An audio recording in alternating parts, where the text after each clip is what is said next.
അസ്സലാമു അലൈക്കും. ഇന്ന് ഞാനൊരു പാഷൻ ഫ്രൂട്ട് ജ്യൂസിൻ്റെ റെസിപ്പി ആയിട്ടാണ് വന്നിട്ടുള്ളത്. ഇത് നമ്മളെ വീട്ടിൽ തന്നെ ഉണ്ടായിട്ടുള്ള പാഷൻ ഫ്രൂട്ടാണ്. ഇതിങ്ങനെ ചുളുങ്ങി നിൽക്കുന്നത് ആരും മെയിൻറ്റെയിൻ ചെയ്യേണ്ട. 2-3 ദിവസമായിട്ട് ഫ്രിഡ്ജിൽ കടന്നതിൻ്റെ ഒരു ചുളിച്ചിലാണ് കേട്ടോ. ഒരു 2 കൂടെ ഏറെ കിട്ടുകയാണെങ്കിൽ എല്ലാവർക്കും നല്ല ലാവിഷായിട്ട് ജ്യൂസ് അടിച്ച് കുടിക്കാമല്ലോ എന്ന് വിചാരിച്ചിട്ട് എടുത്ത് വെച്ചതിന്. പക്ഷേ ഇത് 2 മാത്രമേ കുറേ ദിവസമായിട്ട് ഫ്രിഡ്ജിൽ കിടക്കണേ ഉള്ളൂ. അതുകൊണ്ട് തൽക്കാലം ഇത് വെച്ചിട്ട് അഡ്ജസ്റ്റ് ചെയ്യാമെന്ന് വിചാരിച്ചു. അതിന് വേണ്ടിയിട്ട് ആദ്യം തന്നെ പാഷൻ ഫ്രൂട്ടിൻ്റെ പൾപ്പൊക്കെ എടുത്തിട്ട് ഒരു മിക്സി ജാറിലേക്ക് ഇട്ട് കൊടുക്കുക.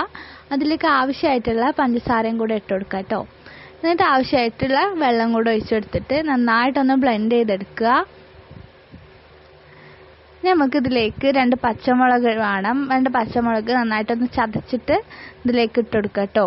ഈ പച്ചമുളക് ഇട്ടാൽ തന്നെ ഒരു വെറൈറ്റി ടേസ്റ്റാണ് കേട്ടോ. വേണമെങ്കിൽ കുറച്ച് ഉപ്പും കൂടി ഇട്ട് കൊടുക്കുക.